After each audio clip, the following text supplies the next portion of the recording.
Hey John, there's this super crazy story up in DC that's technically unsolved, or rather, there's just not enough evidence to convict the, obvious killers. Well, you'll see what I mean. Let's just say I think twice about whose couch I crash on after this one. Oh, and the police also find a box of butt plugs and something called a sex milking machine. Thank ya, you're super obsessed, can't stop listening, always talking about you, tried to find your address, please answer my phone calls, biggest fan ever, Emily.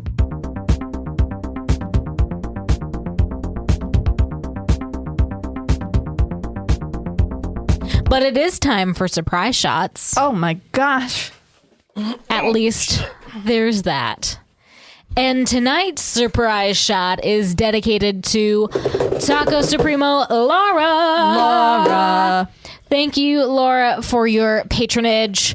Don't forget, if you would like to have a surprise shot dedicated to you, join us on Patreon. You can do that by either going to patreon.com or go to talkmurder.com/join, and you can join our Patreon directly from there. There's 3 tiers, and the Supremo tier allows you to get a surprise shot dedication just for you. Laura, this is for you. Surprise shots, surprise shots. We don't know what they are because they're a surprise. Cheers! Cheers, guys. Oh, that is really good. Yeah.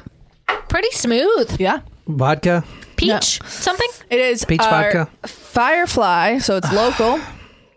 Peach moonshine.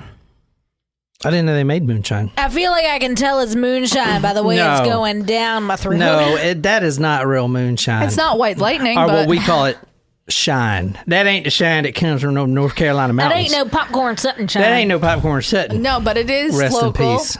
That was good. Yeah, I really enjoyed it. I really like Firefly stuff. Their apple pie moonshine. Oh, You know, I don't think I've tried that one. oh no, we've definitely tried that one on our older episodes. Because I had a jar and we finished.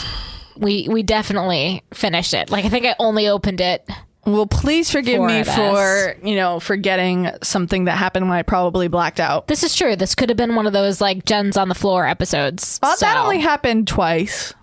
Tonight, before we get started, I want to give a shout out to just a couple comments on YouTube. Now, I don't usually look at these ever, but for the last video, I thought I would just give you guys a shout out. So the first one is from Rishi. He What up, says, Rishi?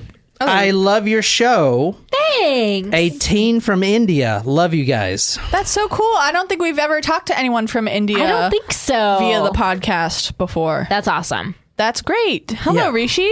Hello. I hope you guys are doing okay over there. I know things Yeah, are me tough too. Yeah. in India right now with COVID. Me too. Best of luck to you, man. So shout out to you guys. Thanks a lot, Rishi, for listening, and stay safe over there in India. And, that's it. That's awesome. Yeah. Also, tonight's story is for a Supremo request Excellent. from, I'm going to start trying to cover more stories. I know I keep saying that I have a lot of overconfidence in things. Well, we get a lot of requests. We do Yeah. get a lot of requests. And then also, true crime is something that will always have a story. You'll never run out We of true will crime never stories. run out. We could be here until our freaking deathbeds. Can you imagine? No, but listen. It's not murdered hold on. me. It's not murdered me. It's our 90th episode. Listen, okay. So that's what Nancy Grace is doing. Oh, shit. I hope she's- Keep going, Nancy. Listen, okay, so I saw something online, not TikTok. I saw Good it for on you. Apple. I saw it on Apple News. Okay. There was a headline. I didn't read the article because I was at school and I was kind of browsing through headlines when I was AP proctoring. Ooh, I probably shouldn't say that. College Board, don't come after me. You don't know where I work. But they said that the millennial generation is the first generation that may not have to die. Jen, John's I been fucking saying that told you this for 2 forever. fucking years. I'm I know. done. All right, well, tell us all the theory, Jen, since you're so... I told you I didn't read the paper. I just saw the headline. But you said until 2050, and I was just confirming. 2045. If you can last until 2045, you have a chance, from what our medical knowledge is today and from some of the top scientists, stop looking at my bulge. I'm not looking at your bulge. Why do you have a bulge in front of us? If you can last till 2045, then you may have a possibility, from what scientists and the top scientists today think, you may be able to live forever. Now, you won't be immortal, you'll be amortal, which means you'll live forever unless you get hit by a train or mauled by a bear or something. I don't disagree with you, but I'm curious because, I mean, there are people in Generation X that would possibly make it to 2045. What? Dude, I'll make it to 2045 isn't 20 years. You thinking about clocking out? What the fuck? No, she's saying like millennials wouldn't necessarily be the youngest generation. Generation X, not Generation Z. Generation X. They'd be old. Like they would be old. Oh my God! Wait, before I forgot. Oh, is that before us? Generation X? Yes. Because we're like on the border. Well, I'm on the border. You're on the border, aren't you? All right, so tonight's story is for Emily. Thank you so much for requesting this story. You can request stories at talkmore.com and leave a comment on any blog post. Tonight's story, the photos and videos are going to be on talkmore.com. You can click episode 233 or 234. 233? I've lost count. Yeah, it's the one with Robert Wone, is Wone, and from other newscasts and stuff, I heard that's how they pronounce it. So Wone is the loneliest number you'll ever do. So tonight we are starting with a 911 call. D.C. Emergency 911, operator 6752. Do you need police, fire, or ambulance? Immediately. We need an ambulance. What's wrong, ma'am? We had someone that was in our house, evidently, and they stabbed somebody. Okay, somebody's inside the house now? I don't know. We heard. Are they bleeding? You see someone bleeding? Someone is bleeding in our house. Okay, where's they bleeding from? I think in the stomach. In the stomach? Is he cautious? Calm down for me. I'm going to send some help, okay? Female or male? It's a male. He's a friend of ours. He was spending the night with us. Okay, and who was the person that stabbed him? Do you know? Is he conscious? We need an ambulance. Ma'am, listen to me. He's not conscious. He's not conscious at all? No. We need someone right now. Is he breathing?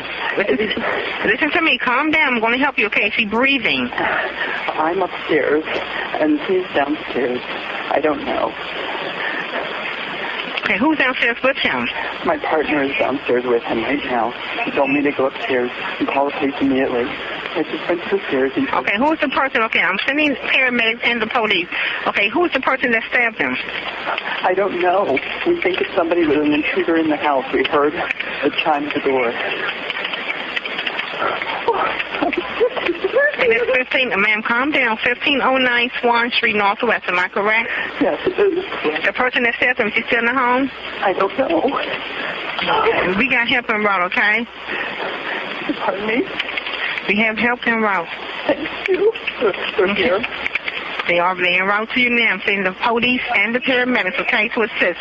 Okay, what I need you to do is go downstairs, okay? The place wherever he was stabbed at, I need you to get a dry cloth, okay? And just apply pressure to that area. If he was wherever he was stabbed at on his body, I need you to take a towel downstairs while you're waiting for the paramedics to arrive and just apply pressure.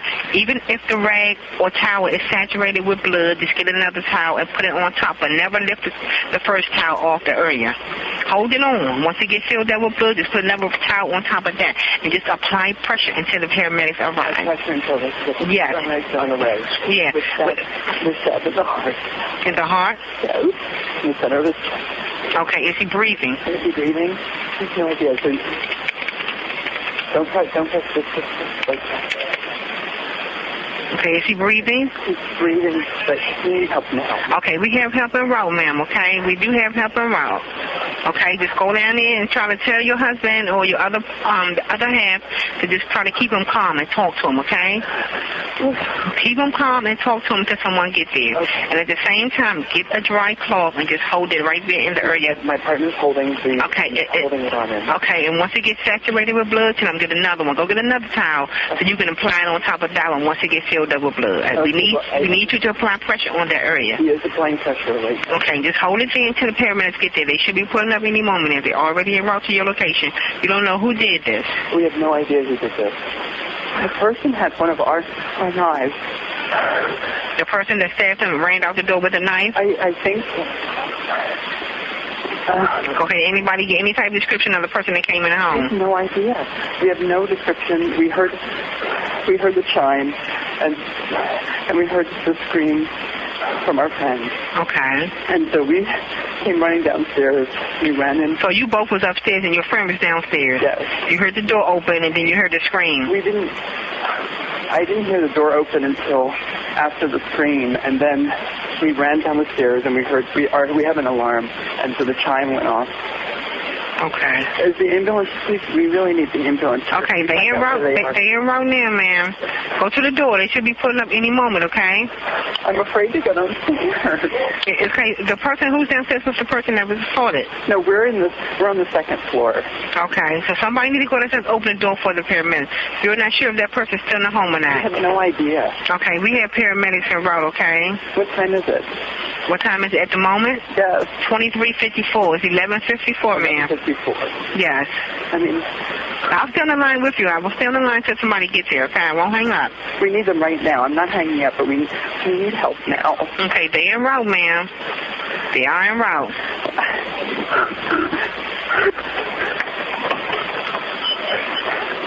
Help us. We have someone was stabbed. They're on our second floor. What is this? What is this? Ma'am? No, it's really an emergency. I mean, he maybe... Please hurry.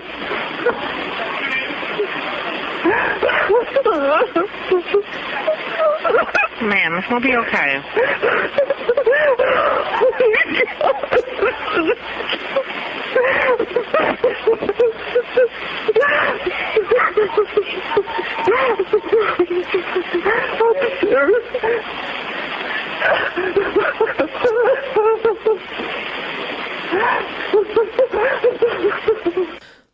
All right, so we're going to 1509 Swan.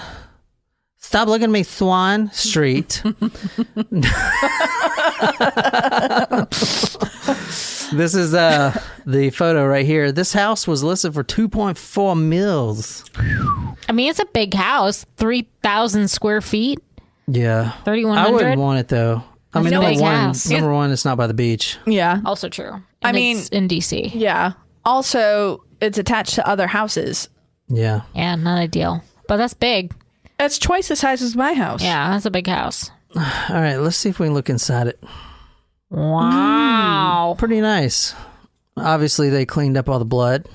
So, yeah, it is pretty nice. As a So, who do you think owns this home? Some regular dude that works at... it's DC. I would say someone who works for the government, perhaps. someone who works for... what's in D.C.? I'm gonna say The CIA? it's No. a lobbyist because people in the government don't make that much money. Maybe. Well, if you're in Congress or What on the kind of Senate. lobbyist? Because he Oil. is... think more about what was on the front of his house. A civil rights lobbyist. Kind of a gay rights lobbyist. Well, lobbyist is kind of a... But lobbyist is A correct. gay rights activist. It's not really a lobbyist. A lobbyist... Is he an activist? It's an activist, not a lobbyist. A lobbyist takes money. Wow, This maybe guy just... maybe I should change careers. Look at that. But that's house. not all he does. He's also a lawyer. Oh, okay. I was Yeah, like, look at and- that fridge. And there's three. Wow. And there's three people living in this house. Well, four actually. That's There's a four people nice living in this house. house. So yeah. That's a nice house. Yeah. Yeah, it's I mean, pretty nice. I wouldn't mind, having an attached building if I could afford something like that. Yeah. DC is, I mean, other than the crime rate, it is very nice. There's all of the Smithsonian's, which are free, and then there's the White House and I'm very jealous of that kitchen. Why the hell would monuments. you want to see the White House? You can see that shit on TV. All right, so look at this picture right here. This is the back patio. Uh-huh. That door locks. Apparently, it wasn't at the time. and they were seeing something that came through on their chime. All right, tell us what the 911 call is about. Go ahead. Okay, so there's someone is stabbed on the first floor. The 911 caller is upstairs, and the 911 caller's partner is downstairs attending to the victim, apparently. They are not sure who stabbed the victim. The victim was someone who was staying with them overnight. And he said something about something came up on their chime video, and it's at 11:54 p.m. That's a good point about the chime video. Thank you. It's not a chime video. It's he said, I heard the chime. I thought maybe it might be a door alarm. Like a doorbell. Ding, okay. Or whatever. Chime. Yeah, all right. So tonight we are going to D.C., 1509 Swan Street. This is on August 2nd, wee hours, 2006. Ooh. So you guys were still in middle school?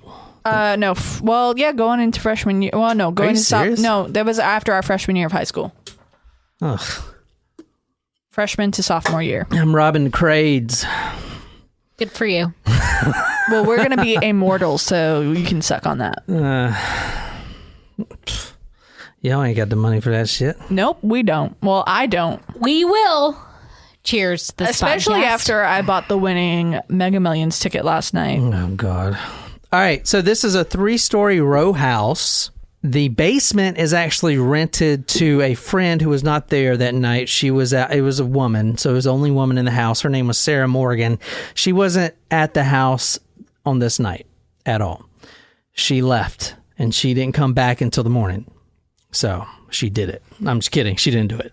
But she lives in the basement, and she was gone. So anyway, the house was extremely well kept.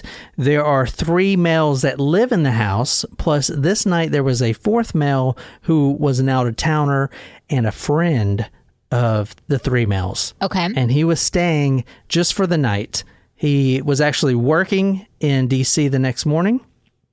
He got a new position, which we're going to talk about. And he was staying there overnight. It's a very fancy house. Mm-hmm. Basically, the story is this. 3 guys live in the house. 1 guy, like I said, comes and stays the night. And somewhere in the night after 11:30, the 911 call comes in, and the caller claims that someone had broken into the house after him and his partner heard a chime. Someone stabbed this guy, the out-of-town guest, stabbed him. They didn't know if he was breathing or not. He ended up dying. He was actually dead before they carried him to the hospital because the what do you call it? The EMS, the beep machine, EKG or whatever, wasn't registering in the ambulance. But it's suspicious to me that you have a guest, and the guest is the one that gets stabbed. Yeah. It's like, what are the chances that of all nights, it's the night that you have an out-of-town guest? This story is highly complex and extremely confusing. You know what's confusing to me is how that townhouse sold for $2.4 million, and also how the townhouses down the street are being built and sold for $500,000, which is more than a ripoff, if you ask me, for a townhouse. But what do I know? I'm just a cashier. In Somerville? No, in Mount Pleasant. The ones about Midtown. This Prices is DC. are skyrocketed. But yeah, DC, small area. Yeah, that's true. So who you're looking at now is Robert Wone. Wone? And his wife. Is he the victim? He is the one that was stabbed, yeah. Okay. The time of death was 12:24 a.m. on August 3rd, so in the wee hours in the morning, and he was pronounced dead at the George Washington University Hospital emergency room. I was going to ask if that house was near George Washington University, because I attended a conference there once, and I think I parked on that street. Or near it. It looks very similar to the area. Could be. How old is he? 27. He may be 27 there. On August 2nd, 2006, he was 32 years old. He was a, quote, fastidious man. end quote. That was from the actual judge here.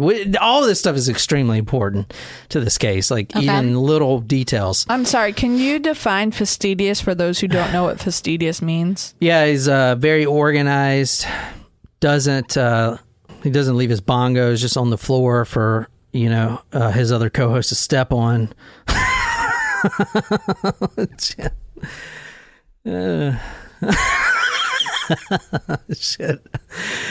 I knew that it would come back to bite me every time we were like, I'll cleanse it tomorrow. Don't worry about it. Don't worry about it. I don't say that. What'd you do? Let's move on, babe, because you were being mean. I know you haven't slept. So. I haven't slept. Yeah, I haven't fucking slept. I'm tired. God damn it, I'm tired. And also, my house is pretty neat, considering. Considering it's a huge mess. First of all, you haven't been there since January. Second of all, all right, I gotta cut all this anyway. Let's talk a little bit about the victim here. He is 32 years old. He was living in Oakton, Virginia. Mm-hmm. However, he just got a job. He's a lawyer and a very successful lawyer. However, he just moved positions to general counsel. Oh, okay. Which big is job. A big deal. Young to be a general counsel. Yeah, at Radio Free Asia. And Radio Free Asia, their offices was in D.C. Wow. So he was staying over here so he doesn't have to commute all the way back home because he just got this job and general counsel. He actually wants to go in and meet the night shift. He's doing what a really good new general counsel would do. So I guess my sister would probably be able to let me know what this means, but I'm going to ask y'all anyway. So general counsel is like the main lawyer, right? It's like the head lawyer of a company. Okay. A little bit about him. He is a fourth generation Chinese American. He was born in New York. He went to law school, passed the bar exam, and he was actually highly involved in volunteering work, especially when it comes to Asian rights. Where did he go to law school? He went to William and Mary. Okay. Yeah, William and Mary. Y'all act like y'all fucking know people there. No, I don't know people there, but I've heard of the school. I guess I'm more interested in law because my sister is at Roger Williams Law School. She's going to be a lawyer and hopefully help me pay my bills when I can't afford my bills anymore. Hey, Jew. So his wife here, Kathy Wone, they married in 2003. They were extremely close to each other.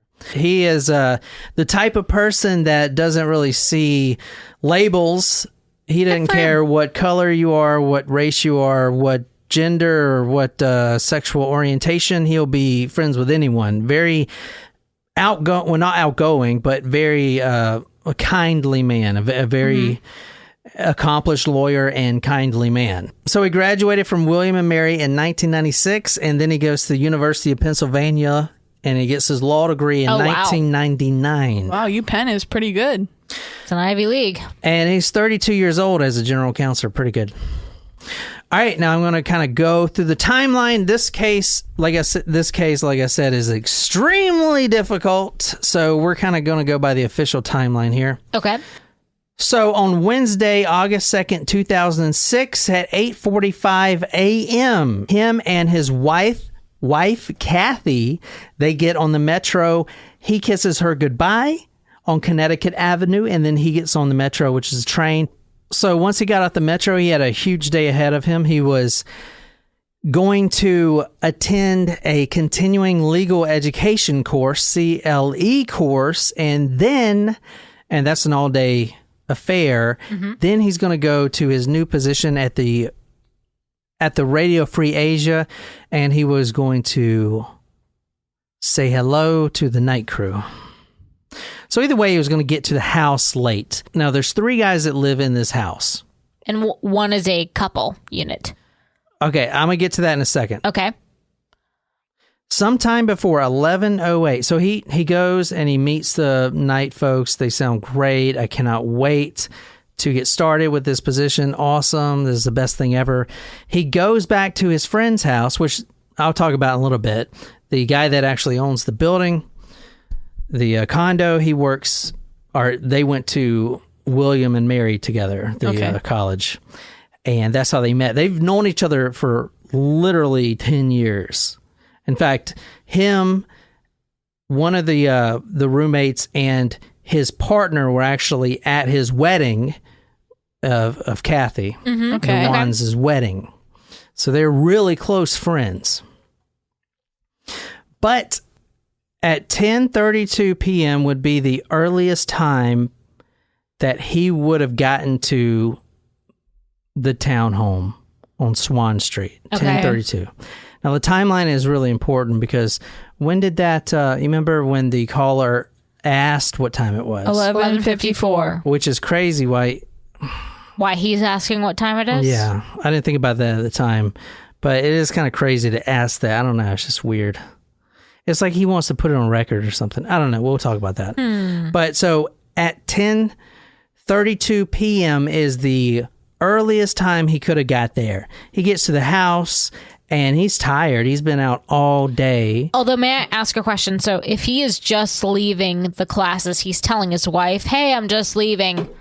Do we know for a fact that he was truthful in that statement, or was he maybe somewhere else and like, yeah, that's a good question. hey, No, I'm just leaving, baby, but he was really at a bar? no, he was at the class. That was Confirmed. Confirmed, Okay. yeah.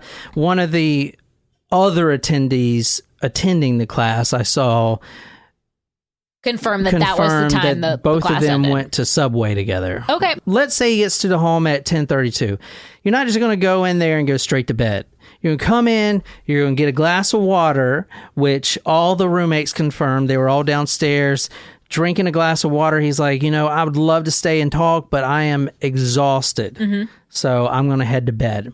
And he actually went upstairs and went to sleep. Paramedics get there at 11:54 p.m.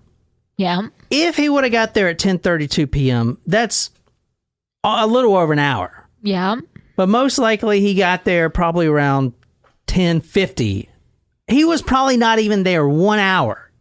Right. When he's stabbed. When he stabbed. That is lightly putting it. Okay. In the view of the paramedics, 11:54, they arrive. So the And- caller's still on the phone when the paramedics arrive? Yeah. Laying on his back on the second floor. So the second floor guest room, the person would have had to go up the stairs. So you heard the chime. The intruder. Now they think it's just a regular intruder. Someone came up the stairs, took a left, went all the way down to the guest bedroom, and then stabbed him. So that contradicts what the caller said, because he said that the victim was on the first floor. That's a good point. That's actually one of the discrepancies. The caller told It's a pretty big one. Yeah, it is. It is. He actually told the paramedics that he was on the patio. And What? Yeah, but the paramedics found him in his guest room, in his room.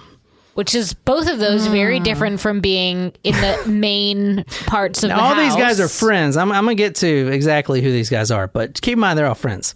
Laying on his back was the victim, Robert Wone. He was on a fold-out bed in the second floor guest room at the front of the house. So Okay. the street that I was on Google Right, Earth, with the right at ivy. the front. Yeah. And I'll show you the actual room here in a second. He had a night guard in his mouth. When detectives talked to his wife, Kathy, they said, listen, she said, obviously not just like, yo, listen to this, but she said, my husband was an extremely tidy and routine man. So what he would do, he would take a shower, he'd brush his teeth. He would usually sleep without a shirt because he sweats at night, and he would always put in his mouth guard. Once he puts his mouth guard in, the eyes go closed and he's sleeping.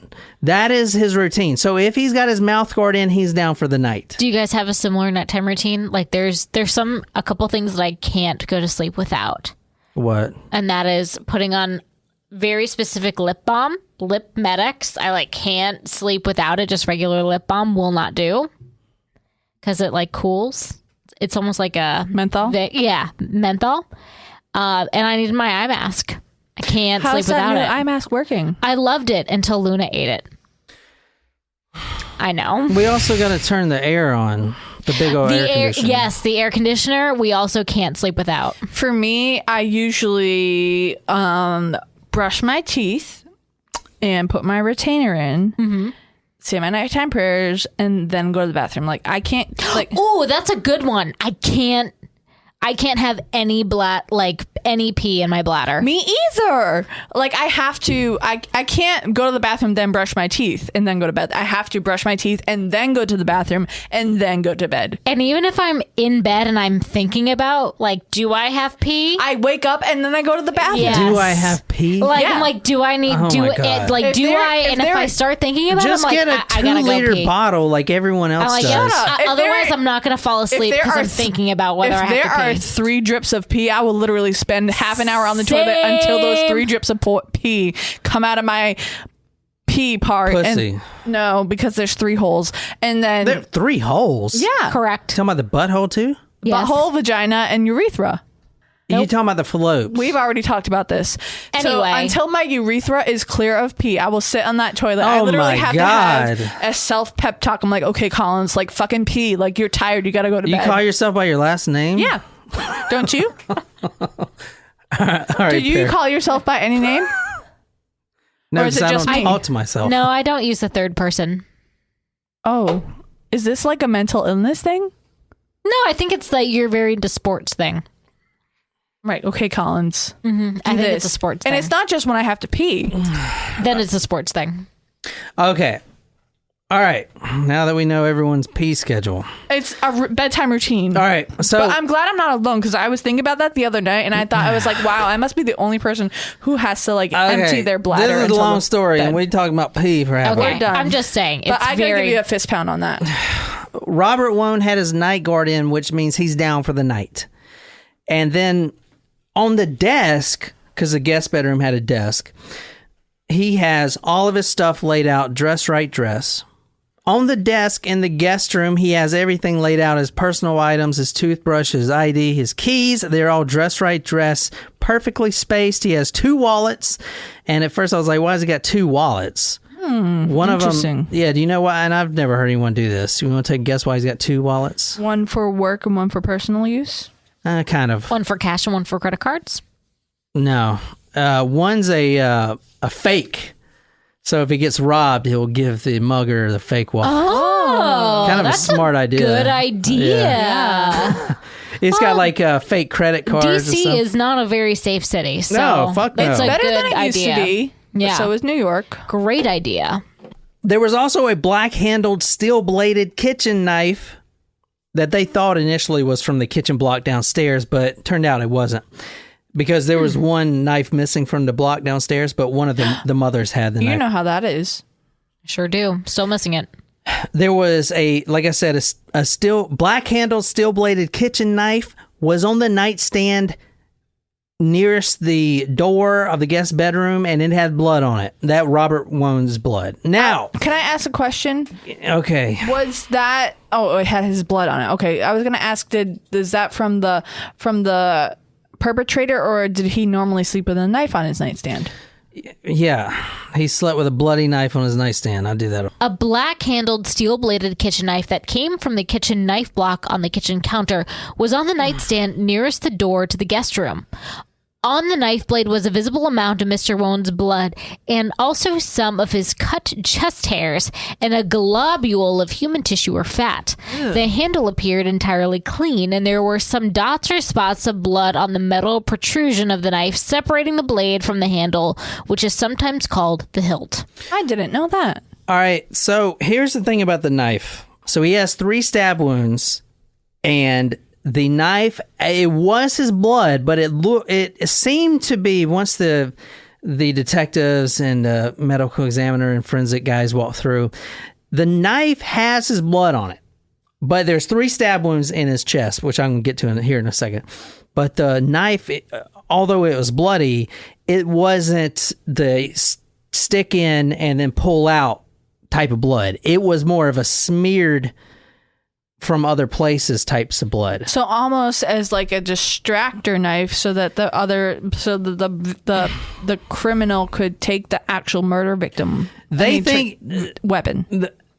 from the initial statements, they believe that that knife wasn't used to kill him.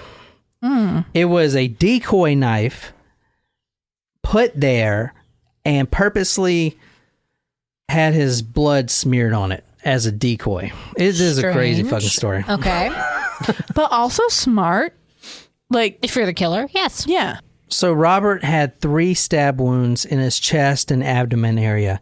Now, I'll put the autopsy photos on talkmurder.com, but this is the diagram that the medical examiner made. This is the actual autopsy document from the medical examiner. Apparently, one of them hit the heart, if you're looking at that now. All the wounds were, quote, unusually uniform in dimension, orientation, and depth, end quote. So all of these wounds were even with each other. The official cause of death was stab wounds to the torso, and it was labeled a homicide. One stab was in the chest into the right lung. Another one was in the chest through the heart. And one was in the abdomen, and the heart actually severed the aorta. Ooh. It most likely caused him to die right there. Okay. And the last one was in the abdomen, the diaphragm, and it sliced open his small intestine. Each were uniformed at 4.5 inches in depth, or 4 to 5 inches in depth, and 7 to 8 inches in length. Which makes me think that the caller really had no idea whether he was breathing or not. I mean, he was upstairs. He's saying he was breathing.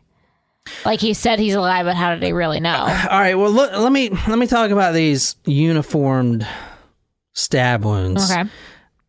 What do you think the scenario is where you can get uniform stab wounds? Someone that are the exact same length inside the body and no defensive wounds whatsoever. Someone who's unconscious. Someone who's unconscious or bounded. Bounded up. Yeah, I was also going to say sex play, but I went with unconscious. We don't actually know if he was drugged or not. There were extensive toxicology reports conducted. But here's the thing about toxicology reports. They actually have to know what drug they're looking for. There's not one cover it all kind of chemical, like a drug test, cover everything. Got it. So it's not like if you perform the test and it's like, boop, boop, boop, boop, boop, boop, boop, drug found. They couldn't find the exact drug, but they're thinking that since he may have been incapacitated because the slices, the incisions were so uniform in depth that he has to be incapacitated or either bound up. But I didn't see anywhere where there were rope burns or any bindings on his wrist marks. So let's say he was drugged. Now, the medical examiner, Dr. Gozlinsky, I don't know if that's how you say it or not, she observed certain needle puncture marks at Mr. Wone's right ankle, left neck, chest, hand, and forearm inside the left elbow, which she described as, quote, evidence of medical intervention, end quote. Oh, so he could have been injected with something. The medical something. examiner is saying this guy, the medical examiner is saying this is direct evidence of medical intervention. Interesting. So let me say that again. He has needle marks, and when they asked his wife, he's not a drug addict. Yeah, they asked his wife about it. They're like, what are you talking about? Plus, she just talked to her husband. Literally. You know? He's not going and sticking needles all in his place, all in his body. He's not a closet freaking crack, addict. So anyway, he's got needle punctures in his right ankle, left neck, chest, hand, forearm, inside the left elbow. And that is direct evidence of a medical intervention.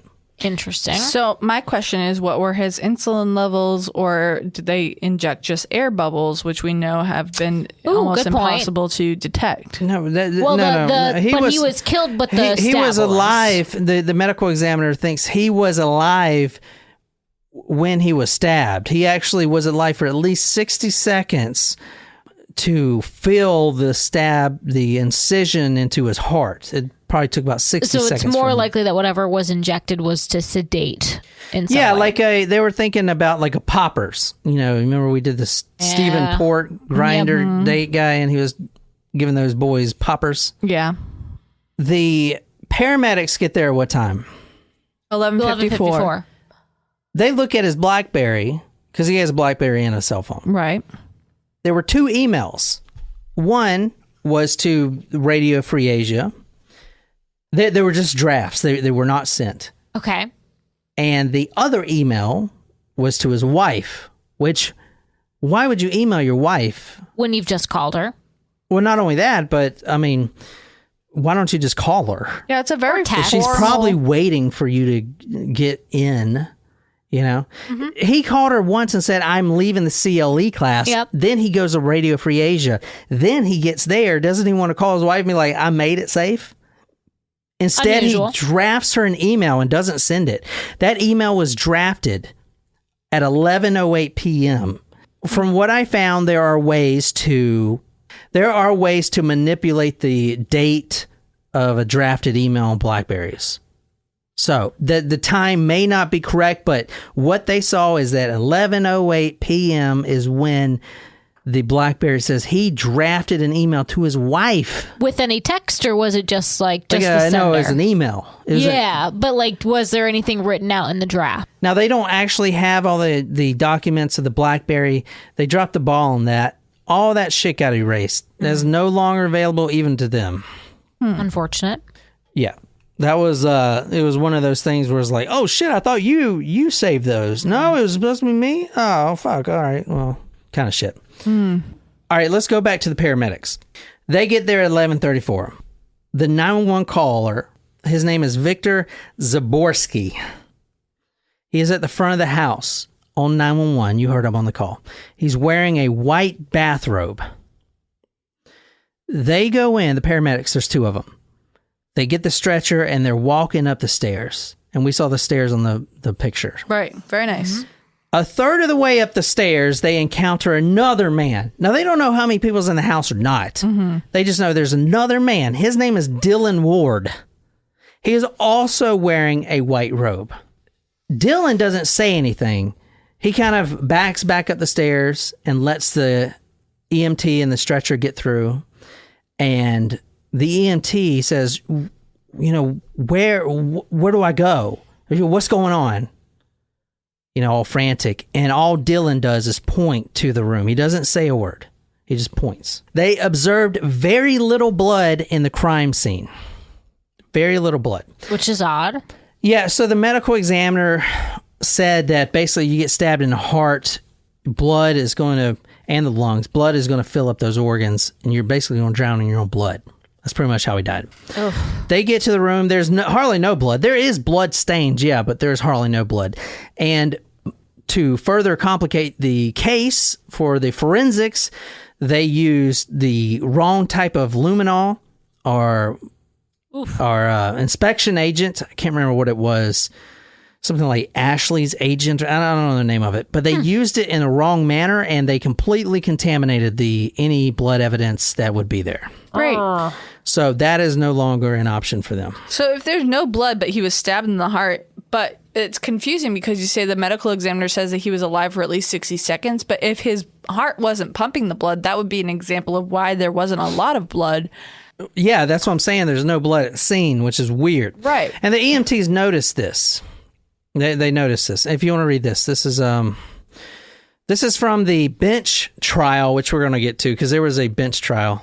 He also observed that there was little blood on Mr. Wone or on the scene, but that on Mr. Wone's abdomen there was a thin film of blood that looked as if it bore the impression of a kitchen towel or some item that had either wiped or had been pressed on the torso. Mr. Baker rolled Mr. Wone onto his side on the bed, then placed the stretcher under him and rolled him onto the stretcher, removing him to the ambulance. So he was on the bed. But that's also what the 911 caller told them to do. Right. So was he... Yeah, but they were expecting a towel. Remember the 911 officers, the 911 operator said, go ahead and press the towel on the blood. Yeah. And if it gets too bloody, switch out the towel. Right. So they were expecting a shit ton of blood and a shit ton of bloody towels. So this is the towel. Oh, that is not a lot of blood to be on a towel. Yeah, it's not. It's not any blood. to be on a towel. Interesting. It's hardly nothing. You know? There should be a lot more blood on that towel. Yes. Especially if there's 3 stab wounds. It looks like blood was only coming primarily out of one area. All right, let's talk about the residents of the house before we go any further.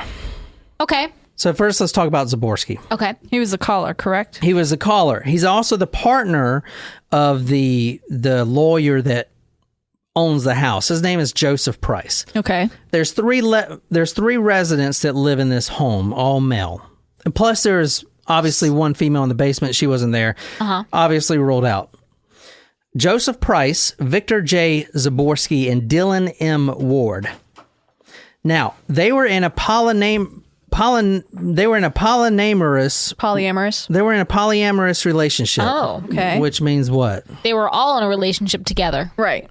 Yeah, sort of. They were with everyone's consent, but they weren't all living in the same room Okay. at the time. So it was more like you know how some Mormons are Sister wife type situation. yeah, so they'll let's say I remember when I was overseas in like Afghanistan, like someone would have 4 wives, spend 1 week with one week with the next, you know.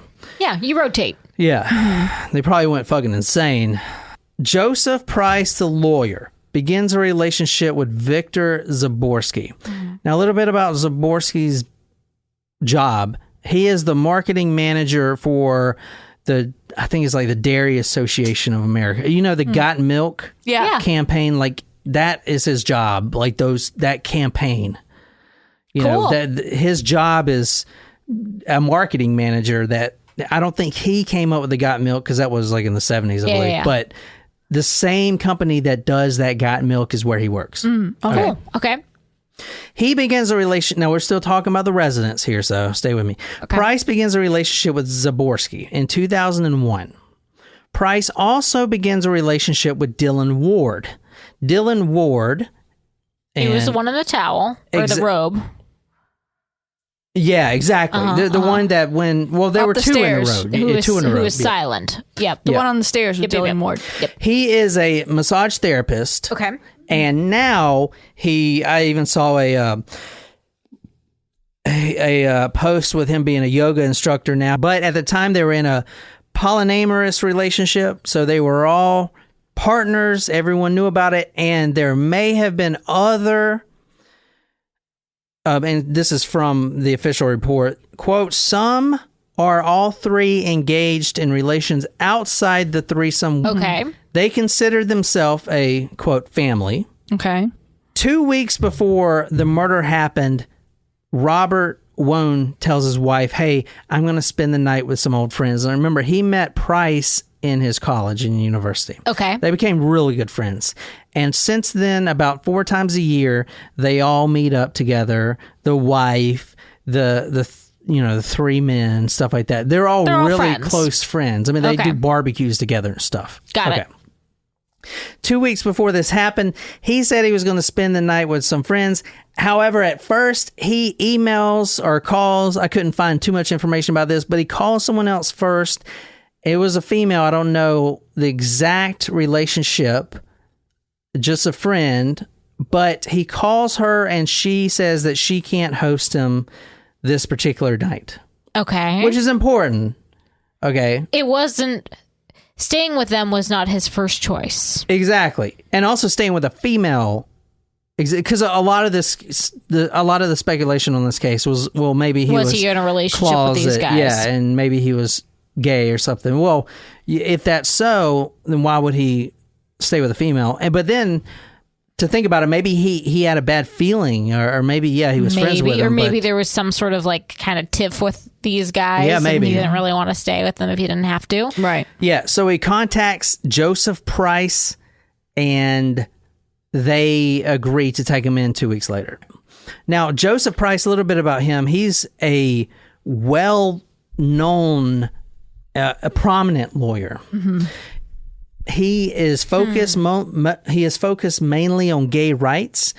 He was the president of University of Virginia's Gay and Lesbian Alumni Association, and he founded an advocacy group called Equality Virginia. Okay. I'm just going to say, if there's anyone who can commit a murder and maybe have a good shot of getting away with it, it's an attorney. Oh, yeah. Yeah. Because you know all the things that you can't say. But how about 3 people getting away with murder? I'm just saying. Remember, Zaborski and his partner at the time, which they're all partners, but Zaborski and Price are living in the same room. Mm-hmm. They're together, apparently asleep when this happens. Then they hear a scream. They hear a chime. The door chime wakes them up. Then they hear a scream. And then they run in there and he's dead. Mm. So tell me what you guys think so far, and what do I need to cover?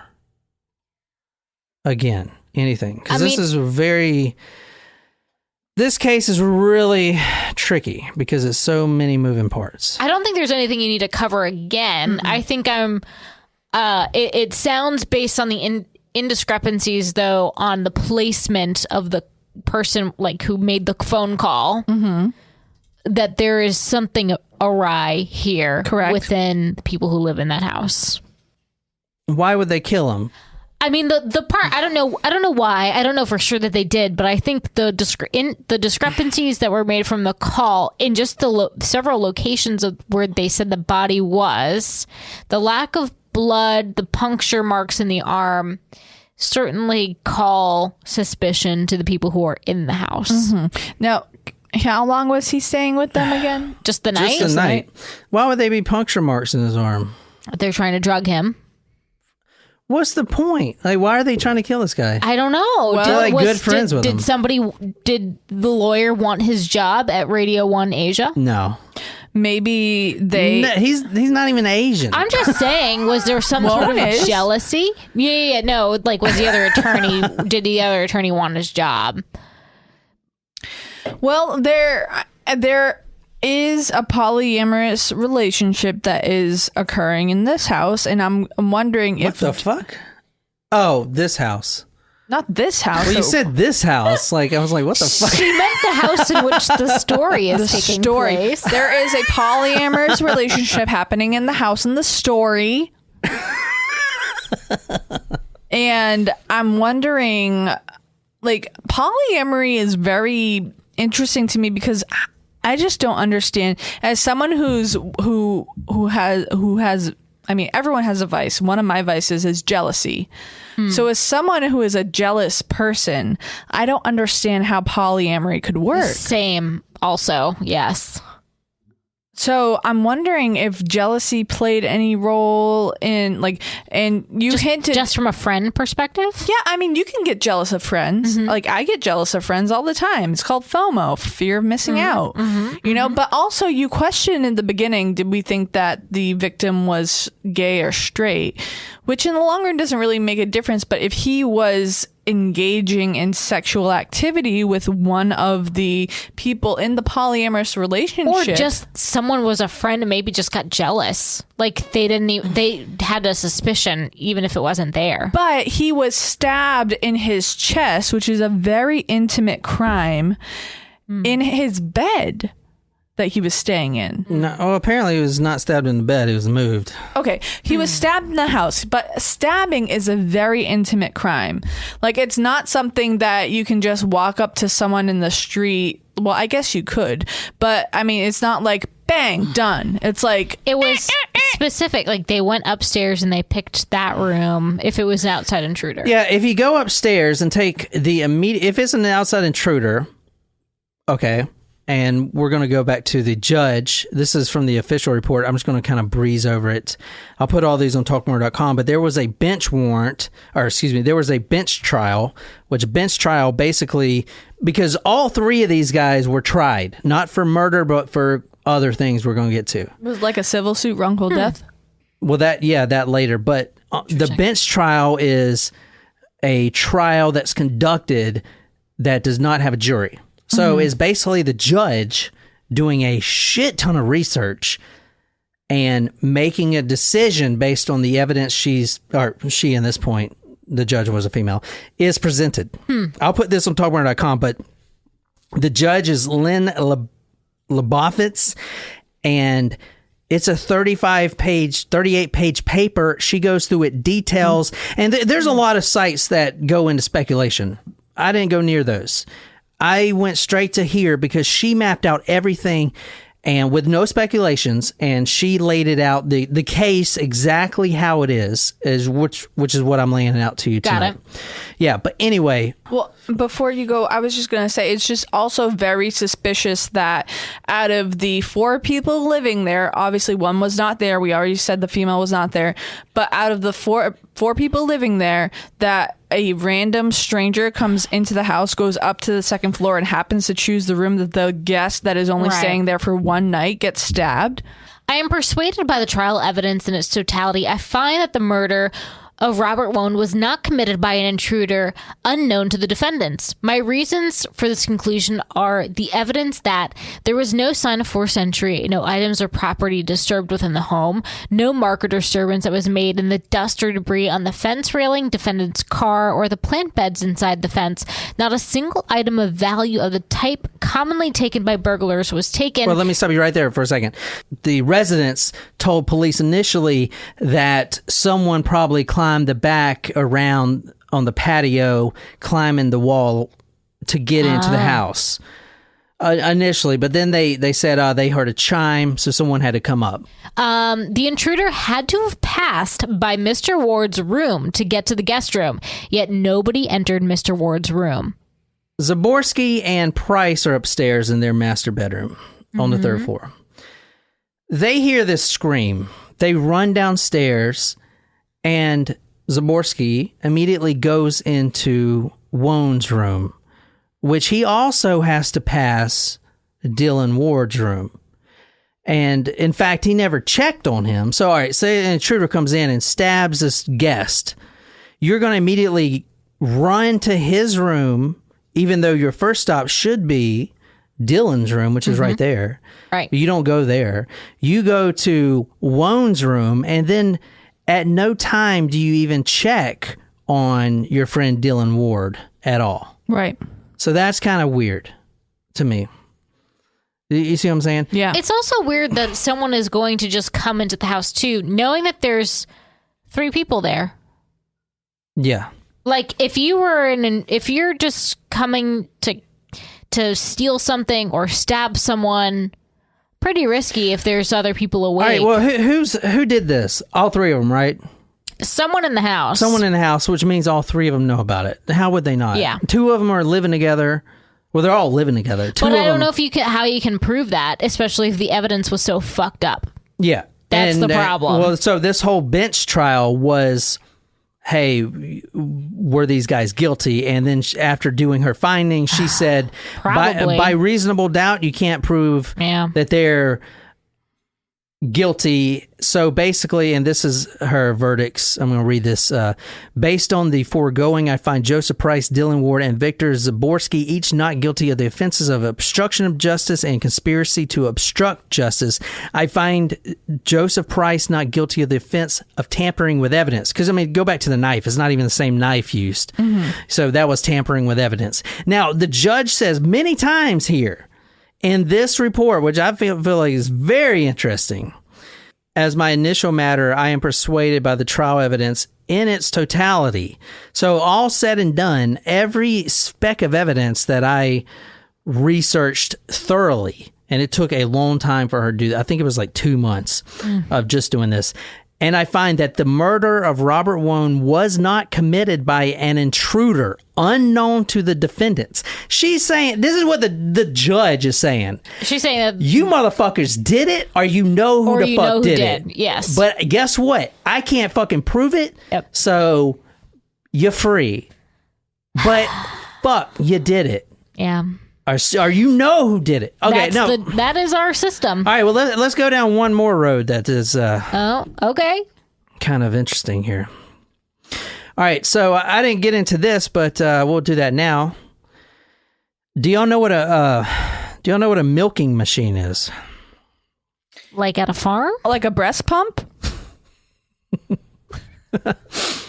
Kind of. If you're at work... Is it like a manual, like, sex toy? Masturbation machine? No, if you're at work, you can type in this, just type in milking kit, the Aerotech, EROSTEK. And this is one of the milking machines. Well, considering that Eros is a form of love, I would stray away from looking at that at work. I mean, I was looking up sprinklers and like seed spreaders today for my garden, but not something like this.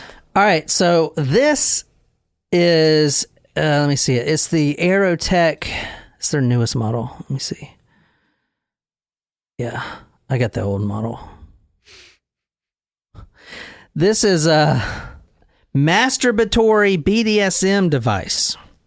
Let's just watch this little video here. This guy, good. I love product videos.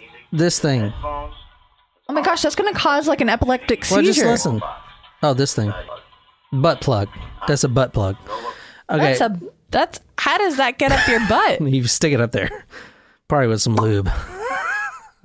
Like John's prostate exam. That just doesn't seem pleasant. Like, nope. All right, so this, all right, it's not technically a milking machine.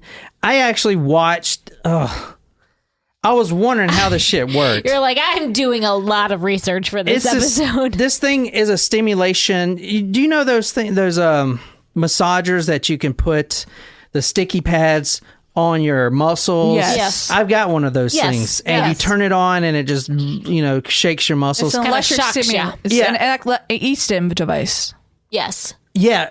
So, this is an eSIM too, but this is basically... For your butt. No, not for your butt, for your wiener. Oh, God. This actually puts around your wiener, it straps around your wiener, but it also attaches to a butt plug, yeah. And there's a butt plug right here. That's a nice looking one. I'm sorry, but things are supposed to come out of your butt, not go into it. I agree. They attach around your wiener, and they send these electric shocks. They didn't find this on Robert Wone, but they did find that he had ejaculated and that his semen was on himself and inside of his anus. Inside of his anus. I'm sorry, you said his semen? Sperm. His own sperm, not anyone else's, which, number one, the reason I'm bringing the stimulation thing up is because they found a shit ton of these things in the fucking home. And if you want to read this... I was just going to say, like, he could have just, tucked it? No, I don't think that's how it works. No. If it wasn't up his own bum, I would have said, like, maybe he just does... Right, maybe that's part of his nightly routine. Read this thing right here. Court papers indicate that the housemates had all sorts of attachments for the machine. Flesh-colored butt plug with conducting surfaces for anal insertion while attached to the Aerotech ET302R. That was the exact one they had, the 32. Black adjustable cock ring with white and red connector for use with Aerotech ET320R or similar device. Black adjustable cock ring with white and red connector for use with Aerotech ET302R or similar device. All right, I need to preface this right quick before we talk about this cock ring and everything. I have a story about cock rings too. The EMTs get there, they notice... The EMTs get there, they get this really weird vibe, especially from Price. In fact, one of the EMTs, I believe his name was Baker, when he was going to administer aid to the victim, he was so freaked out by Price, so weirded out by him that he actually went out of his way, the EMT, around the other side of the bed, which prolongs the time he can take to give him aid, because he was so freaked out about this guy and his strangeness that it just scared him. And he went around the other way so he can keep him in his peripheral vision. Now, also, when the cops get there, and I have a quote from the report, and this is from the judge, if you want to read this. Sergeant Charles Patrick, the supervising officer on the scene until the arrival of homicide detectives, and Officer Gregory Ailman made similar observations of the defendants as officers generally inquired of them what had happened. At one point, Mr. Ward began to speak. Mr. Price gave him a stare the officers interpreted as forbidding. Mr. Ward stopped talking and Mr. Price began to make a statement about the events of that night. Mr. Price continued to do most of the talking to police and led them on a tour as he explained the events of the evening. And Price is the lawyer. Yeah. Mm-hmm. So basically when the other ones were trying to answer a question, he would look at them kind of like Mr. Ramsey looks at the other family members, type of thing. I don't know if y'all got that. Yes. Yeah. So, but the fact that they found all these sex toys, which, that doesn't mean that they're, maybe they just like BDSM. But this is the from Washington City paper. The title, The Secret Sex Toys of the Robert Wone Trial, and this is what they have here. It basically hooks around your penis. So basically what they're thinking is he ejaculated, but that doesn't mean he sat there and did it to himself. Right. It could have been forced. Well, yeah, if you have an Easton machine, that's going to simulate muscle contractions or cause muscle contractions, which, would cause ejaculation. So with that video, you saw that it is attached to the butt plug too. That could mean, all right, because semen was in his inside of his anus. So how did it get there? Right. It has to get there through someone pushing it through there or someone forcing their penis in you. Right. However, it's only his semen. So it had to be, he had to ejaculate. We know that. Everyone thinks it's by force. No one thinks he's homosexual or has any thoughts whatsoever, but he did ejaculate probably from this E machine. And then that gets forced inside of him. So they used the butt plug that had his semen on it. His semen as a lube for the butt plug? Perhaps. And no one knows. I mean, because apparently someone came in and did this all under an hour. Yeah, the intruder could not, if they're trying to say, when would the intruder have had the time to do that without being unnoticed by the other members of the house? Not possible. Mm-hmm. Because the intruder would have had to have known that the machines are there. Exactly. To use them. Or bring them from home. And plus he would have to bring his own kitchen knife because the one that was there was not the one. Didn't match the kitchen block. Yeah, it didn't. Well, it wasn't, it was determined it wasn't the knife used to stab him. And then it was placed there almost like to deceive the here's what. The time it's going to take, the other members of the house should have been awake and have known that an intruder was in the house doing such things to their house guest. Also, I mean, if you're gonna doubt that theory, you can call it a hate crime and say that someone who knew that these types of activities typically went on in that house and then went upstairs. I'm saying that's a really good point. Yeah, keep going. That's a good point. I was gonna bring that up. Well, you could say that maybe if you're gonna go with the intruder theory, you can say they had a pride flag hanging on their house, which is, and this is in August, a couple months after Pride happens. So if you're going to use the intruder theory, someone who said, I know that there is typically homosexual activity that happens in this house. I'm going to target this house. I know that John Price, perhaps, because he's one of the people that lives there, is a homosexual living in a polyamorous relationship. So I'm going to target these people. And I know that, I can go in there and just, that something will probably be happening late at night because you're all home and it's dark, and then you commit a crime. That's the only way I could see anything happening with it's a stretch.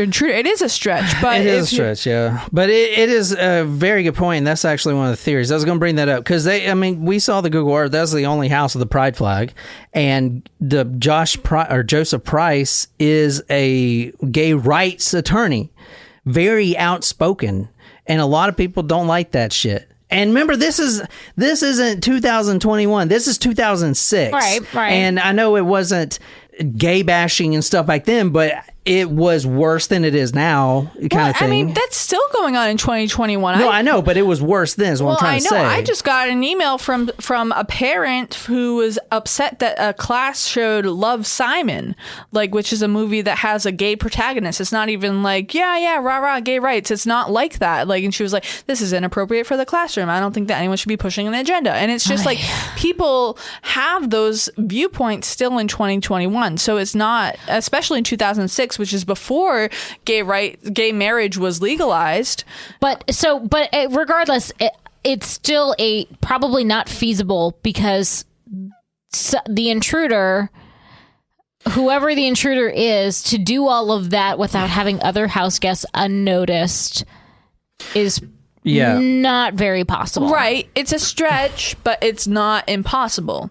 Like they did hear the chime. I think it is borderline impossible. It's almost impossible, but anything is possible. Nothing is impossible. No, it's impossible.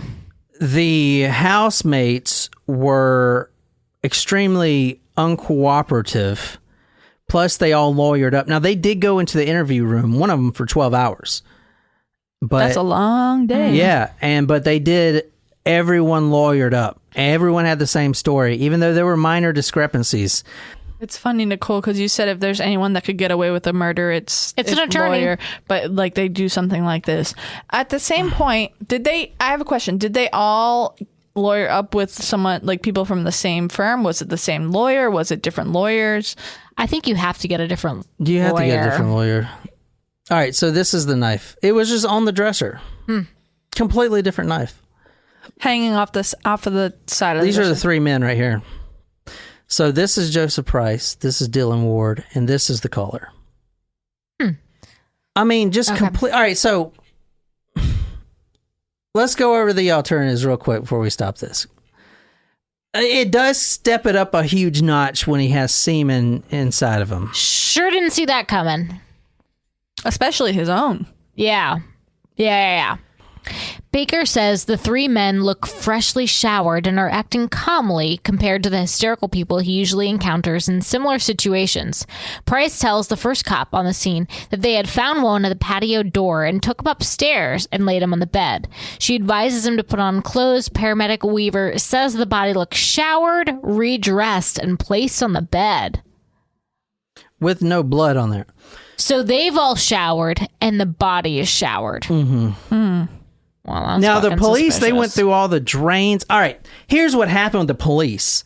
Okay, they get there and they're like, what the fuck? You got two guys in white bathrobes. Everyone's got wet hair. They shit's not fucking adding up at all. They're giving us this canned story. Something's not adding up, and then they all lawyered up. They actually go and literally destroy that fucking home. They take out the drains, everything. And apparently... The police, you mean? The police, yeah. And apparently, because no one was talking. They weren't getting anything. So apparently, they didn't find anything, enough evidence, or they destroyed the evidence, whichever one, to convict these guys. They didn't find anything. So right now, I mean, you don't know. They could have been an intruder. Fuck. Now, let me go one other theory real quick. I know I didn't bring this up, but I do want to put this out there. Price actually has a brother who is a crackhead. Shouldn't say crackhead. Well, no, he's not. Addict. And he's a drug he's addict. got a drug problem, and he's also a phlebotomy student. Okay. Which they do a lot of other... what do they do? Injections. There you go. Blood work. Yeah. So let me show you this guy. All right. So this is his brother. This is Price's brother, the guy that owns the house. He's got a drug problem. He actually breaks into the house about 2 months after this. Okay. He steals a bunch of shit, TVs and everything else. He almost looks like the guy in the middle, which is weird. Yeah, that's Joseph Price. Weird. No, he doesn't look like Joseph this Price. guy I know, Dylan. yeah, he looks like Dylan, yeah. Yeah. Here's the theory with that. He uses needles. He's a phlebotomy student. The day that Wone is murdered, he skipped class that night, which is extremely rare for him. Plus, right after the murder, he hit the drugs really hard. He had basically hit the worst rock bottom he's ever had. Maybe guilt for it? All right, here's usually how these stories work. If all three of these people didn't kill him, right, especially in an hour. Let's say, here's my theory at least. Let's say this guy, Michael, breaks in the house. They did hear the chime. He goes up there, sees Robert Wone. Now, this is speculation. He stabs him or whatever the fuck happened. One thing I forgot to mention is the autopsy. There were, I can't remember the term, but they noticed the little bubbles in your eyes when you get strangled. They think he was choked at one point. but he was alive after that. So let's say there's a struggle between Michael and this guy.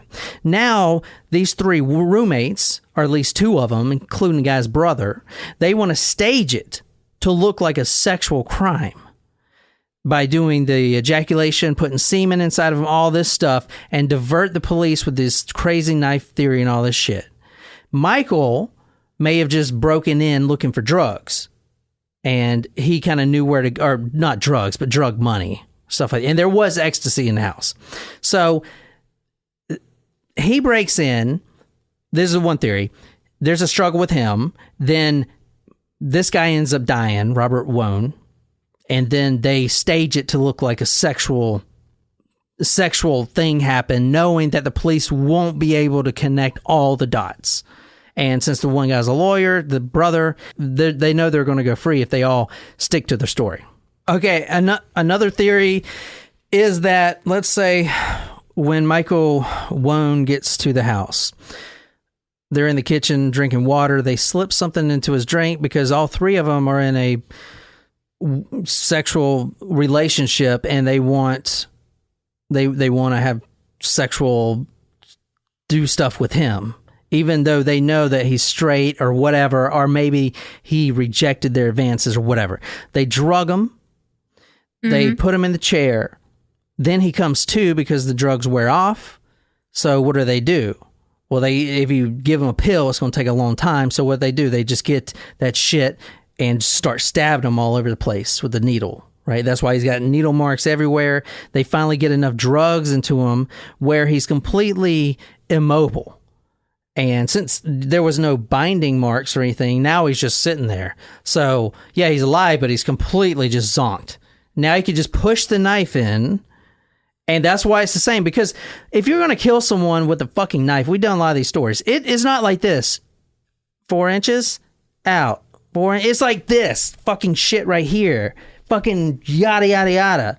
This seems like this. Okay, he woke up. He saw us sexually abusing him. He's going to tell. We're all going to get in trouble. We need to kill him. Okay, you stick the knife right through his heart. Okay, like that. Stick it, you know what I'm saying? Right. Kind of fucking gruesome and kind of weird. Fucked, but, yeah. You know, whatever. I mean, there was also ecstasy at the house. They all lawyered up. And it's been there's been no leads or nothing since it happened. I know the wife won a civil suit for an undisclosed amount. But honestly, I think because... Against these men, you mean? Yeah. Wow. Well, I shouldn't say won. They settled. So, I mean, it may have been nothing. Was it it was a wrongful death suit? Yeah, that and tampering with evidence and stuff like that. But no one knows. And the fact is that this case is kind of, it's got all the makings of being a sensational case, but no one knows about it. It's crazy. It's like got a mystery in it. It's got, sex related stuff in it, but no one has even fucking heard of it. And it's in D.C. Yeah. I mean, it's just really...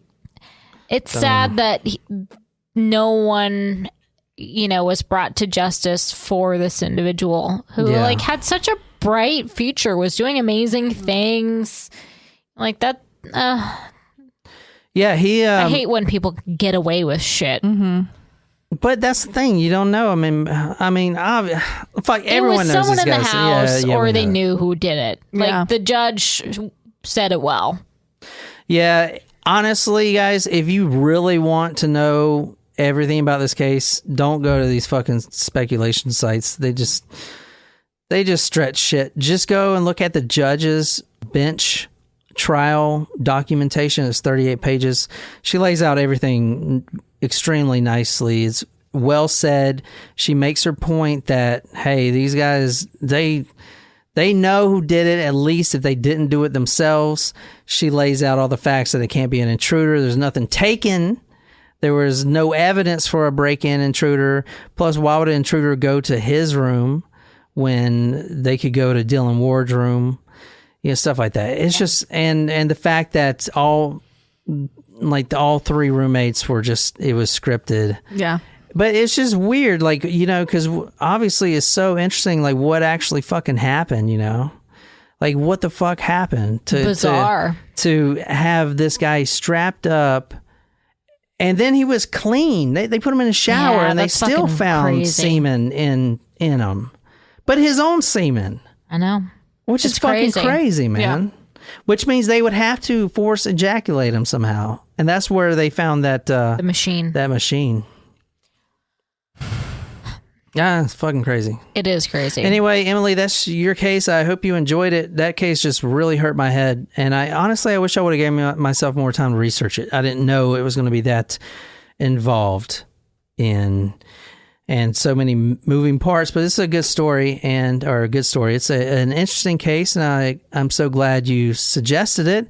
If you want to suggest your own stories out there, you can go to the blog at talkmurder.com. Just comment on any post, what story you want me to do. I'm going to be trying to do a lot more here coming up. We got the Snowtown murders coming up for our friend Malachi, and then we got prom night murders coming up for Jen's friend. I don't know who was that requested Heather. that. Heather requested that.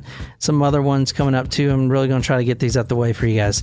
If you want to support us, listen to this ad free, go to talkmore.com/join, and you can support us $3 a month.